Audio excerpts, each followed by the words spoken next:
But wait, I'm coming back. Guys, all right, That Roy, you timing. introduce it all. Hit it up. All right, so guys, we are here back with the AAC podcast with an interesting topic today. We're going to be discussing that I've been researching, we've been studying, and really going to dive deep into this one. I think this is episode number 30. This is I think 30. So I'm actually excited that this is episode number 30, and actually before we get started. Let's see who you guys want to put a bet out there on how many times Jaren's camera is going to go off. 5. 3. All right, I'll take 4. Counting that one. Counting the one that just happened. I already did That one. counts. That does count. Okay. I did put a pen underneath the USB cord, so let's see if that helps. Oh, He's Because what happens is I'm always fidgety, and I like if I nick it or I move it, that's when it goes out. Oh, that's how it happens? Yeah, so like even if I go like this and hit the table sometimes, that's what happens. So I have to like move. Okay, so that's one. So, but guys, we're going to be discussing today the interview with Joe Rogan and Donald Trump, and I got some juicy things, some takeaways from it. But we'll go ahead and get this started with Alex. I'm going to put you on the spot. Did you watch all 3 hours? Yes, I did watch all 3 hours. You did watch all 3 hours? Yes. When did you finish? I want to say 2:00 today. 2:00 today. Okay, good. What about you, Jaren? When did you finish it all? I finished it all yesterday. I spread it out. Yep. I beat Alex by a day. Okay. So I finished it all about 9:00 this morning. So I still beat Alex, but then Jaren, you take the lead there. So Alex, what was the big thing that you took from this? Big thing that I took from this, I thought it was great hearing a politician running for office in this long form instead of this like the choppy short form soundbite, because I'm so used to seeing either debates, which they're kind of turning into short form content, and also just sound bites on the news. And I thought it was great seeing President Trump's policies, which I kind of already knew, but him explaining them over a long period of time, which made him look like he actually understands why he believes them, and he's not just like having someone tell him what to say like a lot of people in the space. So it made him look a lot more authentic. Okay, so you would actually name him a politician, because there's a reason why I'm asking that, because he may not have started out there, but he has been the president. So he has been a president, but there was a time in there where they talked about how, you didn't go through the, I want to call it the political funnel, where you grew up in it. Mm-hmm. I mean, he's always been a donor, but he's never really been through the whole, the going through it, the stages of it, of being a politician. Right. Yeah. He didn't climb the ladder. He started out in business and then just transitioned over to the top of another field. Yeah. He just dove in there with sharks. Yeah. Go ahead. Yeah. Jaren, you still with us? Yeah, I'm right here. You didn't ask me the question, so I'm being patient. So what from that, would you consider him a politician? Yeah, well, I don't think he's not a lifetime politician, but if you've been the president, you're definitely, I think, considered a politician now because you have some experience. But to your point, Roy, like he's not a lifetimer. Like, so he's like a newbie, but he's still a politician in my eyes now because he's got 4 years under his belt. Mm-hmm. Okay, fair enough. Well, what was your biggest takeaway from this? I think mine was that he's willing to sit down on a long format and talk for 3 hours. And I just heard today, and I don't know if it's true or not, but I believe I saw Joe Rogan tweet today that the Kamala team had said that they would do an hour podcast, but he would have to go to them. And he's just like, no, you need to come to Austin kind of thing. So like, it's like they didn't say no, but they said no. And so I think the biggest takeaway is like, it's the Democratic Party right now and all the wokeness going on. They're the ones that are more afraid to actually have a free flow conversation than the guy that they're calling Hitler. That's called gaslighting, and it's ridiculous. Like, so when you talk about like actually getting to a conversation, why are they afraid to talk? It doesn't make any sense unless you're actually trying to hide things of what you really are. Okay. Yeah, let's go into that. No, we're very true. So I would agree 100% with what you're saying, and you're absolutely right because they did want. They said it would only be an hour, and they want Joe to go to her. I'm just like, interesting. Like they want to control it so much and be under, like if you want to have control, like they want to have home field advantage. Have you ever heard of that term? Yeah. Yes. Yeah. So they're trying to have that home field advantage, and Trump didn't. He's pretty much taken almost every single interview, and he's put. I mean, Trump knew what he was going into, and Joe even made it very clear, like I wouldn't talk to her like I'm trying to gotcha her. I just want to get to know her as a person. I actually believe him too. Like I believe that too. I believe he That's would just do his that. style. Yeah. That's just his style. Yep. And I think a lot of America really want that from her because she's been playing this character for so long that I would believe that Joe would actually sit there and just talk, have a conversation. As you notice, if you guys notice in the conversation, like Joe was talking about all kinds of things about, like even just the, UFC and fighting. And I was actually kind of impressed in how knowledgeable Donald Trump was with the UFC and, fighting and the funding of, I think he even, I may have this wrong, but did he try to help out the UFC at one time? I don't remember what he said on that. I don't think he said that, did he? He placed a bet. He talked about that. Okay. Yeah, but to your point though, Roy, it's just Rogan and Trump sitting around and just talking they were good friends, and they're just like having a beer, smoking a cigar, and they didn't smoke blunts on there like Elon and Rogan. That would have been hilarious. Oh my God. That would have broke the internet. But like they're just talking about like, hey, what do you enjoy? He's like, I love UFC. Obviously, Rogan does too because he's a part of it, and so they got to chat about it. I don't think that's two. Man, this is early. See, I'm moving my. That's early. Oh my gosh! You gotta space these out, Jaron. What in the world? Please space it out. Just one more. I gotta get this fixed. I gotta get this fixed. I will soon. What was I saying? I don't think Kamala could sit with Rogan for even an hour and have a general conversation. I don't think she could do it. No. Here's the thing. I think she can do it. I just think her team doesn't want her to. I think she could sit there. I think Joe Rogan can carry the conversation to where it's several hours, but the team doesn't want Kamala to get harassed. Yeah, that's what I mean. I agree with you. That's what I meant to say. Is like she couldn't do it because like it would make her look so dumb on certain things, and Joe wouldn't even try to. Like that's what I believe. I don't believe Joe would try to trap her in anything. I think he knows what she is, and he would be very respectful and just try to talk to her like a human being of like, I just want to get to know you. Who are you if I'm going to vote for you?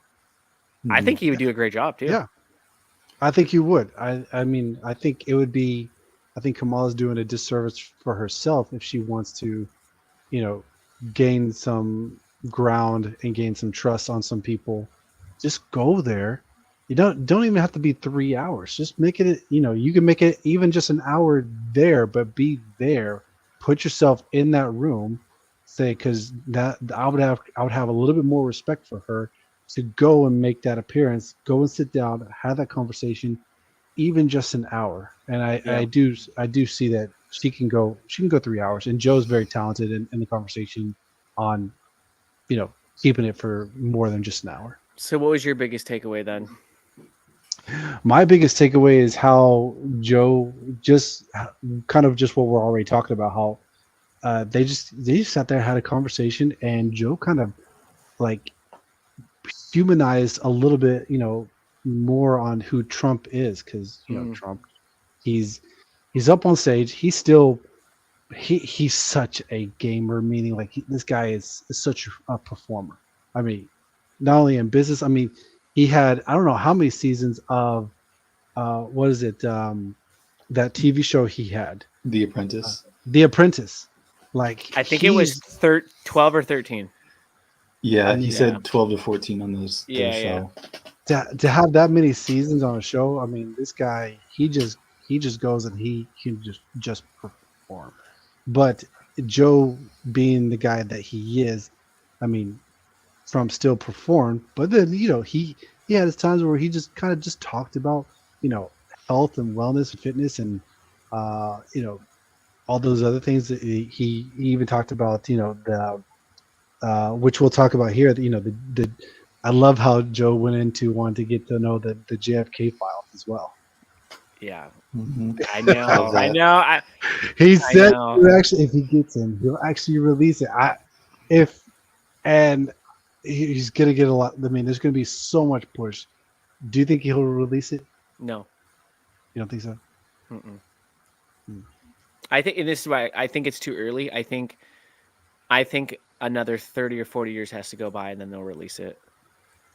I'm about 30% yes, he will. 70% no, he won't. If he does, I think he'll do it right at the end. What was that, Alex? I was going to say, why do you think another 30 or 40 years? I think more people have to pass away from like people that are involved that had family members and different things. Because I think when they release it, they're going to basically admit that certain people will be tied to certain things, and like it's almost a danger to certain people in their family that had actually nothing to do with it, I think. So I think there is a safety thing, and this is just like, I could be completely wrong on this, but like if it was me and I saw that the government was involved, because this is what I think everyone believes and knows, basically they've kind of said it, and there's X amount of people that were like literally are the ones who whacked him in the CIA, and they have family members still, and there's different things. I think it causes it's just a whole nother thing to think about. Most people don't think about. And I was like, I think they will wait until those people have passed. He mentioned that there's going to be a cleansing, and he would open it the first couple of days in office. He didn't say he'd release it publicly, but he did say he would. Yeah, because Bobby wants to look at it, right? Yeah. He's like, hey, Bobby, take a look at this. Look. I'll tell you what, I'm sure he's going to look at. I bet you if they get in, I bet you he's going to be able to look at it. He'll get clearance. Mm-hmm. Yeah. So what do you guys think about JD going on tomorrow on Rogan? You guys heard about that? Yeah, I did. I was yeah, JD. What's your feelings on JD? Like, because JD, every time I see him go on shows, go into interviews, I mean, this guy is just slaying. I mean, he's very sharp, much, man. He's sharp, but he's very much in that. He's gone through the political gauntlet. Like, he's what you said earlier. He's an actual politician. He's an actual politician. Yeah, definitely. And I never even heard of this guy's name until he was nominated. I just not pay attention to a lot of the Democrats or the Republicans on like senator. Mm-hmm. I just don't pay attention. Same like here. On that. So like I never heard of this guy. Didn't know anything about him. He's very polished. He's knowledgeable. He can definitely hold his own against pretty much anybody when it comes to having a conversation. I've watched a lot of his clips just to kind of see who he is. And he's not afraid to go talk to anybody, which I think is great. And I think that's why it's cool that he gets to go on Rogan right after Trump. It actually just makes such a disservice to the Democratic Party that these guys are going on and Waltz and Kamala are not going to do it. Like, so, yeah. Yeah. So JD to me, after watching him, he's that guy like he could turn it on, and then also he's that guy I could see myself. We're having a cigar, maybe going for a hunt, and we just talk. Like he's a guy's guy. For sure. Did you see the clip that's on is it Theo Vaughn's podcast? And you know which one? You know what I'm talking about, Roy? I feel like no, I haven't seen it. This is so funny. He's sitting there talking to Theo Vaughn, and I can't remember exactly, something about like drugs on something and cleaning up, First Amendment, blah blah. And he's like, "Man, you can't even do crack in America or cocaine in America anymore." And JD Vance went, what? He goes, what? He's like, you can't say that. But he's like, but I'm gonna take that line. But I was like, but I'm gonna wait till after we're elected. No, I've seen that. I've seen that small clip. I think it was funny was not what's funny, but like what's very what Theo Vaughn like is that he starts the conversation off with, understanding JD Vance's background and his I think it was his mother that was also, right? It was JD Vance's mom that had. Did she have drug issues? I may be wrong. I think it's substance issues, I believe. Yeah. Yeah. And then he goes and cracks that joke like he can't even do cocaine. It's so funny. As soon as he finds out he's okay to handle it, he's like, crack cocaine. Yeah. So it'll be interesting tomorrow. I don't know if they'll post it tomorrow night or probably Thursday. We'll see, but that'll be interesting. But what do you think about Trump? Like when I watched it, I feel like Trump really just talked like a ton, and I actually wished that Rogan got to ask more questions. Rogan did a really good job, and he was very respectful. But like I could tell, he was frustrated. And I watched like one of his things, like what we're doing on reaction. He was talking. He's like, I kept trying to get Trump to talk about this, and he just kept going over here, and he would just go on his tangents. And so he said that was a little frustrating. But I think that was, I really do wish there's more questions that Rogan got to. Yeah, so, I mean, but to Trump's personality, he's a closer. I mean, this is why he does deals with all kinds of people, because he's able to have you get you involved in a conversation. Kind of, I forgot there was a term that they actually talked about in the podcast about his ability to kind of take, I think it's like weave. To weave. And then you got I could just imagine him doing a deal that he's weaving as he's having these conversations. Then he gets you like, yeah, well then this is that, and do we have a deal? And they go like, what? And they're shaking hands like, what just happened? Yeah. So, Alex, what do you think about after you watch this? And I want both you guys to answer this. And when you watch that kind of conversation with a to-be nominated president potentially, do you think that's more valuable than watching a debate? If you were an undecided voter or you were like trying to figure something out, what do you think on that? Yes, because debate questions are usually pre-planned in some way. They have rehearsed answers and there's a time limit. I like seeing the long form content where they can't get away. They can't like run the clock out with the bad answer, and they can't like get around anything. If Trump tried to get around something, Joe Rogan like pressed on him like 3 times, and then he was like, okay, I'm getting there. I'm the weave, right? He kept breaking the weave. Yeah. I'm making the weave. Not everyone can do this. and he's like, eventually he brought it back. So like, you can prevent him from running away with bad answers. I'm not saying Trump has bad answers, but like in a debate, it's easy, and you can see politicians do it all the time. If they don't know what to say, they'll give like a half-baked answer, and they'll just like let the time run out, and then the opponent will answer. So I like seeing. I like they'll seeing. Just do the listen of like, hey, I grew up in a middle-class family. Yeah, everyone grew up middle class. Everyone's middle class, but yeah, the long form took away a lot of safeguards and like annoying cliches that I think was good to see. Yeah, what do you think, Roy? I think this is gonna be when after this is all done. Like, I think this is now gonna be the new norm. Like, this kind of has to be part of the roadmap, because you have the younger generation. We don't trust the media. No one trusts the media. Only like the boomers that they're still watching the news. They're the only ones that are kind of holding on to that just because that's what they grew up with. Us, it's going to be now debates along with podcasts, long-standing podcasts. This is going to be part of the formula until something else new comes up. So this is going to be the new norm for the next, I would say, for the next, at least the next 2 presidential not runnings. So they have to. This is just part of the. This is now part of the roadmap because this is how you get clear understanding of who they are from everyday people, not from people that are all about getting the ratings.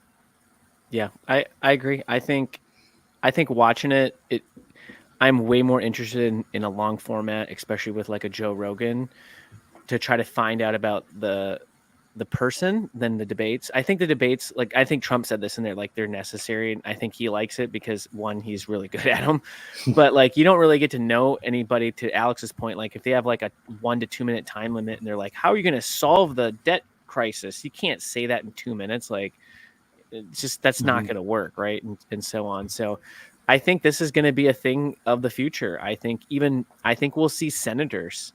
I think we'll see congressmen, people like going on more of these podcasts, getting their name out because they need eyeballs, right? Like I just went on, dude. That just the YouTube version has 39 million views in 3 days. I have no idea what the Spotify, and that's his main platform. How many views is that? How many views does that have? That's probably gonna have way more than 39 million. So like, you see that? Can you look that up, Alex? I'm looking it up right now. So just think of it like he's gonna get 100 million plus views, probably like in 72 hours. Okay, politicians have got to be watching this and being like, oh my gosh, like maybe they can't get all on Joe Rogan, obviously, but like if you're a high up senator going for a thing, like what podcast can you get on, right? And very true. So that's why local places like us, if we want, like we obviously believe in, free speech. We believe in, having more morals and ethics, standards that we host, that we want to be kind of in that realm. And so eventually we will be. Right now we're still little babies, but eventually people are going to want to be part of this, to where we're going to be talking to them and they get that information. And just local here in Dallas, but you're up in Minnesota, but this is still a Dallas podcast, I would say. we shall see, but yes, majority majority rules, I suppose. But no, I think it changed the game for everything. I think when Joe Rogan got the Spotify contract, it changed it for everybody. And now what Trump just did with Joe Rogan, I think changed it for everybody in politicians. And we're going to see a whole lot of this in the future. And I would say in 2 years is the next, is the next cycle for like the senators and House of Representatives. I think they're going to start thinking of a different way to spend their dollars instead of doing TV campaigns that nobody watches and they don't care. And how do they get on people's podcasts that have a lot of views? And I know it's more like they got to focus in their region, but like there's podcasts that are very like have a lot of popularity in certain states, and they can go look that up. So let's see if that happens. But I think that's going to be something, especially more on the senator side, because it's obviously a full state instead of a House of Representative. But so I also want to bring up that something that came to mind. I saw this. I thought I had it saved, but I'm not sure if I had it saved before. But the guy that played Shazam, do you know who I'm talking about in the movie? You mean the Mandela Effect one? The Mandela Effect? Yeah, there's a Mandela Effect about this one, but yeah, is it Shaq? No. That's the Mandela Effect one, man. No, you don't know the superhero Shazam? Oh, you're talking about The Rock? No, that's Black Adam. That's Black Adam. That's Black Adam. Oh, they have the same suits, man. They do. I know the actor. I know the actor. I can't think of his name. Okay. I can recognize the face. I don't know his name. Let me see. I'm gonna still try to find him. But anyways, he brought up a good point that really triggered it in my head.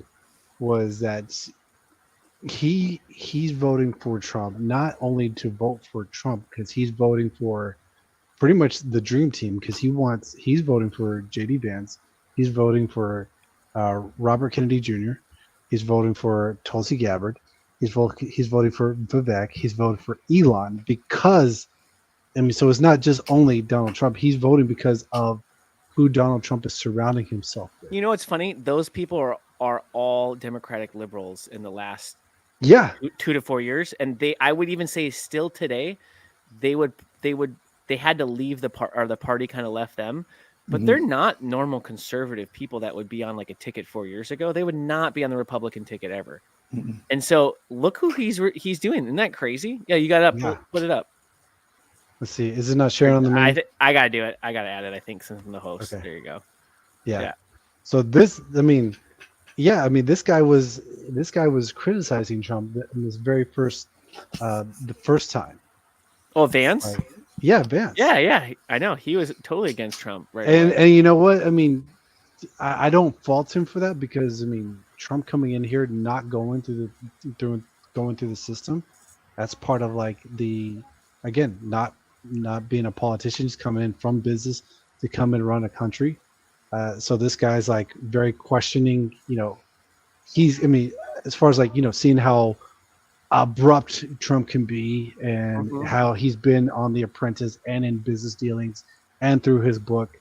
And then you have Robert Kennedy Jr. Again, this guy very much was running against Donald Trump. And then he's like, no, I'm not going to join these guys over here. This guy wants to make America healthy again, because that's also another topic they talked about with Joe Rogan. Doesn't he have a hat, "Make America Healthy" or something like that? Yeah. Bobby? Yeah. Yeah.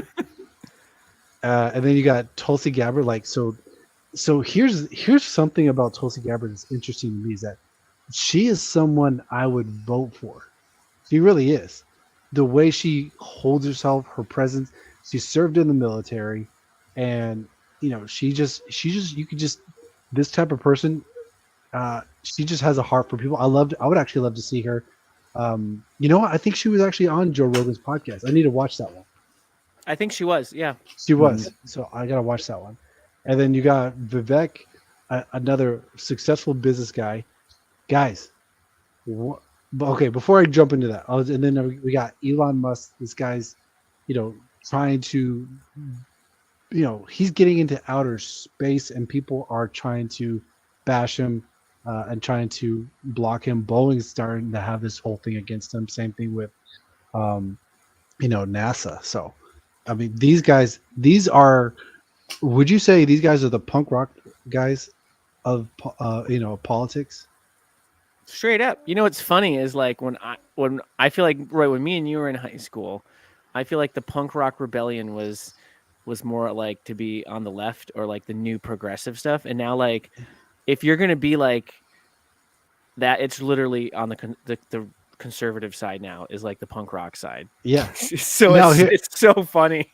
So I don't want to say, well, I honestly, before they even talked about this on the podcast, because Joe Rogan did bring up that the conservative is like being punk rock. I was already thinking this anyway. I was like, this is very punk rock. They're very much being against the establishment. Like guys, we can't be doing this anymore. Well, if you look at all these people, what do they mainly stand for? Free speech, and just to be able to have a conversation, not be censored, and just talk about it. And it doesn't matter what side you're on. That's what all 6 of those completely agree on. Oh, there's number 3. There's number 3. Don't do it again. And that's what's getting attacked right now. So, like, I think at the end of the day, if you get rid of free speech, and like, if that actually goes, it's done. Like, that's one of the last things that we have standing for us in America right now, is we can actually say what we want. But here's what's crazy. I just got deleted off Facebook, and I can't get my Facebook back. I don't even know what I said. They won't even tell me. I'm locked out. I'm suspended for 180 days. And if I do not file the whatever report to like appeal it and win, my account is permanently deleted. Zero clue of what I said. They gave me nothing. And I can't find a live chat to talk to, a person, or nothing. I'm a nobody. And they literally deleted my account. I don't even, I say crazy stuff, but Jaron, I don't even know what I said. You're not a nobody to me. You're not a nobody. No, but I meant for like the amount of views that I get to like literally delete my Facebook account and then not tell me why it's deleted. Like that has to be happening to other people, right? I don't know. Like, yeah, you're just not going to hear about it because sometimes they're just small enough they don't have to deal with the consequences of doing it.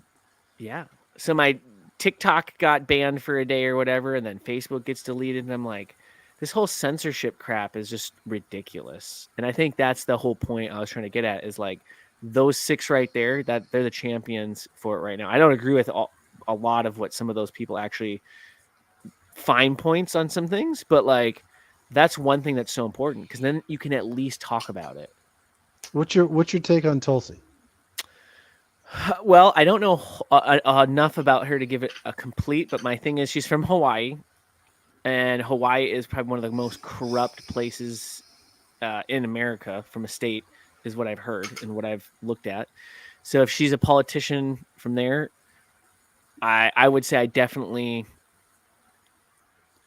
I would be concerned that she's probably compromised in different things, but without saying that, everything I see from her in the last year or two, I probably would vote for her, just like you said, Roy. Like, I think at the end of the day, I think she's really being a voice. I don't agree with like probably 50% of the stuff that I have heard her say in the past, and maybe she's changed her stance on some stuff, like one's abortion and some just other different things. But like at the end of the day, this is why Trump's putting that dream team together, is because you can disagree on other things, but have a few things in common and be like, if we don't get this, are we done with censor? Like, are we going to be censored? And there's my camera again. Wow. All right, we're at 4. I think I lost. There we go. All right. Yeah. So that's what I think it is. I don't know. What do you got, Alex? I kind of agree with you. She's definitely a moderate Democrat. She's, although not a Democrat anymore, not aligned with them. She's liberal, but not far enough left to join the rest of her party. And I would also be concerned about corruption because I think she's also been a World Economic Forum young global leader, like a lot of corrupt politicians like Trudeau and a lot of other world politicians and cabinets all across the planet. So I think for that reason, I wouldn't really trust everything she says. But yeah, she is definitely a lot more moderate than any Democrat in the party right now. So as far as that side is concerned, I would vote for her more likely than like the rest of the left, but that doesn't mean I'm going to vote for her ever. I'd vote for her over a Rhino Republican for sure. And she's not bad looking too. Well, that doesn't have anything to go with voting. Well, I mean, it's not bad looking. For Roy, it does apparently. Alex, would you go on a date with Tulsi Gabbard? You're the single one here. It's probably a little old for me. I don't know. Is she like 45, 50? I have no idea how old she is. I don't know. I think she's in her 40s. Even if would you? Different stages of life, Different? No. It's a 20-year age gap. I don't know. Okay. But I think I had to throw that out there. I think this is where we're going though, is like, and this is what would be nice if you could get rid of the 2-party system, is you could look at somebody's, merits, what they believe in and their values, and you get thrown on the Democratic side, and most people like will throw them out if they're a Republican, and vice versa, right? Instead of being like, hey, like I can align with Donald Trump because he's doing this. I don't agree with this, but like I'm jumping on that train and I'm leaving the Democratic Party. That's a huge thing to go do, right? It's a huge thing for like look at Elon. Like if they lose, dude, the amount of money that guy is going to lose and the contracts that he'll probably lose with the government is going to be insane. Like he's putting a lot on the line, and I love it. Like he just kind of like, who cares? Because he's like, I'm going to stand up for this whole woke crap. Like, did you guys know that one of his kids died from like this whole woke nonsense, transgender crap? And I think that woke him up, man. Woke him up from wokeism. I mean, wouldn't it you? Wouldn't that wake you up? Yeah, I mean, if I fell into the trap and that happened. So Alex, because I know you shook your head, like he had a kid that died and was into the transgender crap. I'm not going to get into it all here, but like ever since then, he's been a pretty big component fighting this whole wokeism stuff. There goes my camera. I love that part. That's 5. Dang. I have 5, so if it doesn't go over, I technically. Well, he already just won, no matter how many. He's closer. Yeah. So, oh wait, no, that's not fair. You just sabotaged your own camera, so you'd win. I don't want to win. But yeah, so that's that. But let's bring it back to the show. I think what I found interesting too was watching it is like I've never watched a 3-hour podcast of Joe Rogan's all the way through. And I didn't watch it all just because we were going to talk about it. I actually genuinely wanted to know what this guy is like outside of just being a politician talking on the thing and giving his, hoorah this and you're an idiot. And he obviously did some of that stuff there too. Which I don't know. Every time he says it, I just like laugh and I'm like, oh my gosh, this guy. But it was kind of refreshing because I felt like an hour and a half, about half of it was just him and Joe. Like they talked about UFC, they talked about fight. They didn't even talk about politics. You got to like listen to him, like if he was your grandpa or something. Like, what do you enjoy, man? And I think that was cool. Like I've never seen Trump in that. I watched Trump on PBD's podcast, and it was totally different. I love it. I love the format of PBD, but Joe Rogan has a different type of experience that you get with him. Yeah, no, I mean, like I said, so just like I was saying earlier, Trump's very much a performer. He's a gamer. I do feel like, again, Joe was able to humanize him a little bit, but then, I mean, Trump just has that way, just keeping you entertained, he has the, certain moments of, I'm like, there were several moments where I'm like, okay, Trump, okay, man, just, yeah, I got it. And the best of everything. Like, yeah. Come on. Just all right.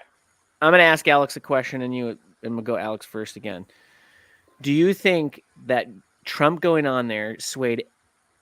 I know it swayed somebody because I saw a comment that actually said that they're going to vote for him. But like, what do you like percentage wise? Do you think of the people that have not been decided, which I can't imagine is a lot? We're like a week away, right? Is it? It's Tuesday, right? Yeah, next Tuesday is election day. How many people are actually undecided this late in the game? And did it sway anybody, do you think, if they watched it? I've heard that aside from all of the diehard left and right, there's people who always vote right, people who always vote left because they're very like principled. And the people they always go after are the ones who are consider themselves independents or they're swing voters. And I've heard that's somewhere around 5 to 7% of voters. And he already has the right. He already has the right wing. We already kind of know that. But for all of the 5 to 7% people, I think that probably did sway a pretty decent amount. Him going on Theo Vaughn and Joe Rogan and PBD. But so like you're adding everything up, like all these podcasts. Yeah, like him making those public appearances in the long form content where he isn't giving them questions to ask him that they're only allowed to ask. Or there's not a pre-planned answer. There's not time limits. I think that is probably the best thing he could have done because it kind of goes back to what we talked about when we talked about new media versus old media. He realizes that he can win because he can just talk in new media and he can get content out there and people. That's where the people are. That's where the attention is, and he's going where the attention is. So I think that's the best thing he possibly could have done for the independents or the swing voters. Of course, it's not going to sway everybody, because there's going to be some people who vote based on personality and they believe that Kamala is like the more sane person because of the way they're putting the content together. But I think for a majority of the votes necessary to swing his direction, I think that was the best thing he could have done. Yeah. What do you think, Roy? Did it sway people? I mean, honestly, at this late in the game, I don't think there's that many people this late that are just undecided. I'm pretty sure my feelings are there's already a lot of people that have already decided. They may not be the out loud, MAGA, but there's a lot of people like, yeah, I hear you. I'm gonna be over here. I'm in the background. I'm just in the background. But did it sway people? I think it may have swayed a small percentage,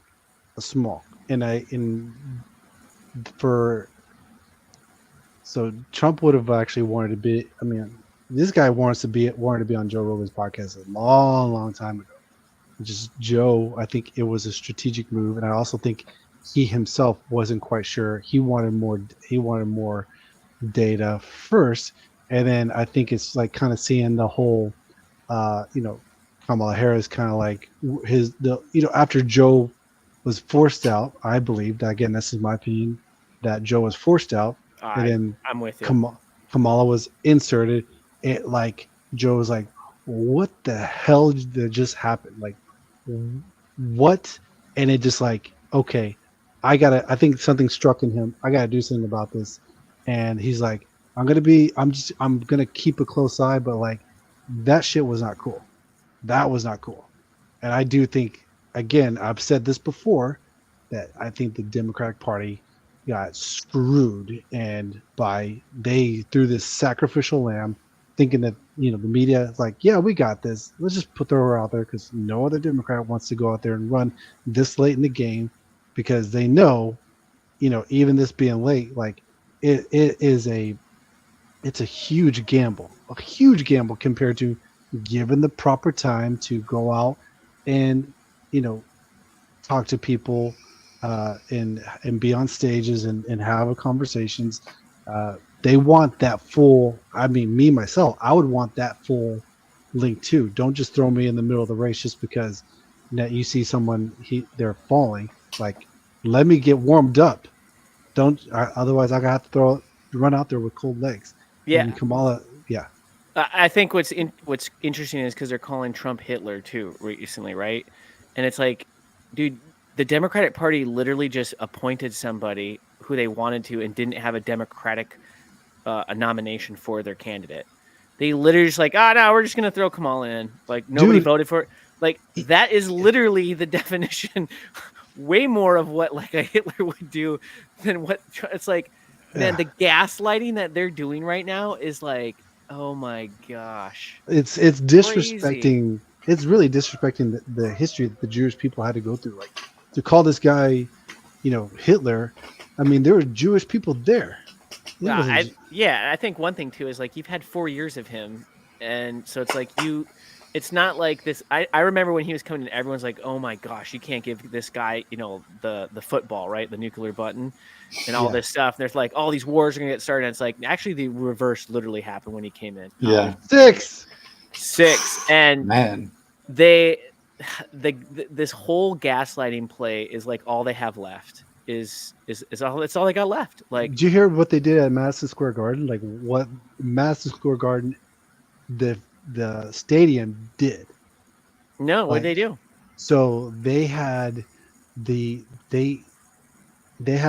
all the concessions all in there.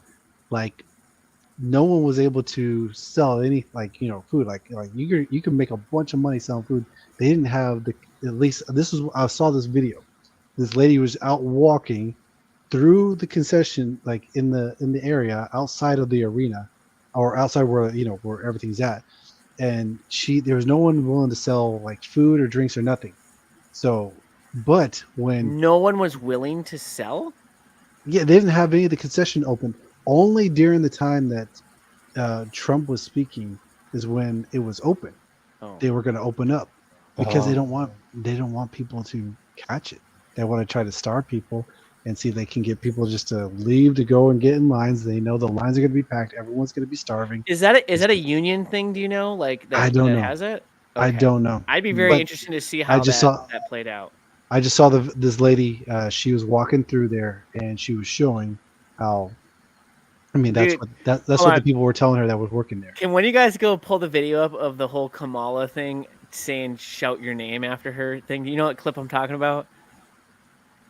Roy, do you know which one I'm talking about? No. Okay, I gotta. You guys keep talking. I'm gonna find this. This is hilariously sad and funny. Hold on, I will find it real quick. It's Kamala Harris. Shout your name. I think it'll just pop up. Shout your name. Shout. Yeah. Here it is, right here. Okay, I got it. Go ahead. I got it. Hold on. Let me add this.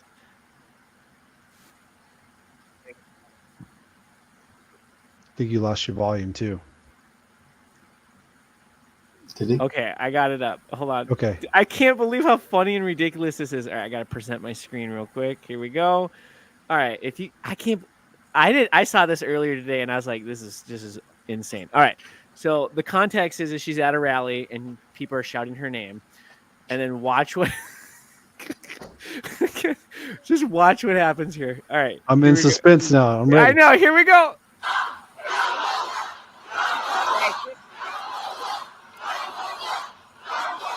Okay, now I want each of you to shout your own name. Do that. Because it's about all of us. It's about all of us. And listen, I have what? a whole career. Oh, that's painful to watch. Everybody just was like, what? It was so awkward. Oh my gosh, it's so bad. Oh, imagine that on a 3-hour podcast. Dude. I get what she was trying to do. Like I really like I'm trying to like explain I want to emphasize with her, but what was she trying to do? I don't get it. I don't. Well, she was like trying to say like they're shouting her name and they're like, hey, it's all of us, like, right? It's like we're unity. Like she's the trying. Definition of false humility. yes, and but the cackle, right? Oh, it's just you can't. I thought this was AI. I had to this is where AI is taking me.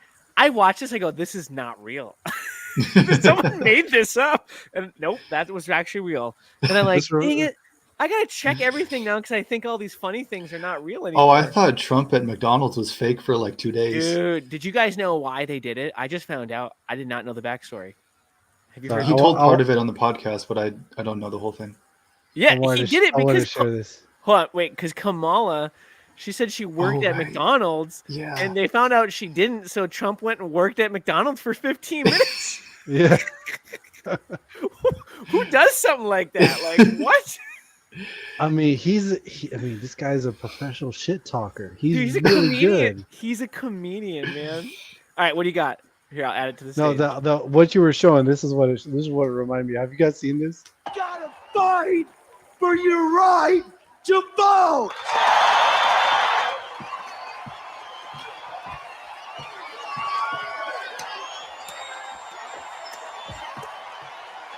That's one small step for man, one giant. I have a dream. I've never seen this. Power to the people. That's better than the Kamal speech, actually. Hold on. Oh my god. Hey, fellas! Kill Whitey! No. Oh my gosh. Yeah, like that. But yeah, well, we got a week away till the election. It's gonna be pretty interesting. I don't know. Like, I think Trump's gonna just win it in a landslide. I really do. I feel like I know so many people that have never voted for a Republican, a conservative. They have always gone the left, and almost everybody I know, except a handful of people that are just diehards, they've all said they're going to just vote Trump. And I'm like, they didn't do this in 2016. They all voted for Joe or Hillary in 2016. I'm talking like 20 people that I know. And I'm like, this is crazy. Like, is it? I would never have imagined like some of these people that I've heard. I'm like, what? Huh. Yeah.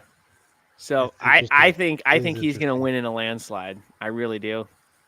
What do you think? Well, I mean, I just hear, well, there was actually a spot where they were talking about on the podcast with Joe about Elon Musk is very much advocating for paper ballots. And so, and I remember watching Pat's podcast with the guy that talked about how he, they could hack those machines. So I don't know if paper ballots going to solve it. Apparently, Elon Musk is a huge believer in that, and I don't know. We'll see. We'll definitely see. You think it'd be close? It's It's predicted. You just gotta guess. If you had a guess, what do you think? I'm very much if everything goes legit, I think we'll see a quite a significant difference as far as where he ends up and where she ends up. If it does go well. Other than that, I'm very wary to see what's going to happen, who's going to do what, who's going to try to be, what kind of games they're going to play. Dude, I just want to see. Oh, real quick, what do you think, Alex? Before I go into my thought, I think legitimately Trump wins by a landslide. Any way Kamala gets close is by mass voter fraud. That's the short answer. Yeah. I just want to see Elon go in there and just be like, "This is what we're doing. This is how we're going to solve this problem." And good luck, everybody. Like, here it is. He's going to carry the sink again. You think he's going to carry the sink? He's going to carry the sink into the White House. Oh my gosh! He just dropped. He said, "You know what? Went to Twitter with it. Now we're coming to the White House." You're fired. Everybody's fired. Dude. Yeah, here's one thing I learned, and I did not realize this, and I love that Joe asked it, what's the first thing you do or whatever, and he said that you got to hire like 10,000 people, right? But he hires like 100, and then those 100 hire 9,900 basically.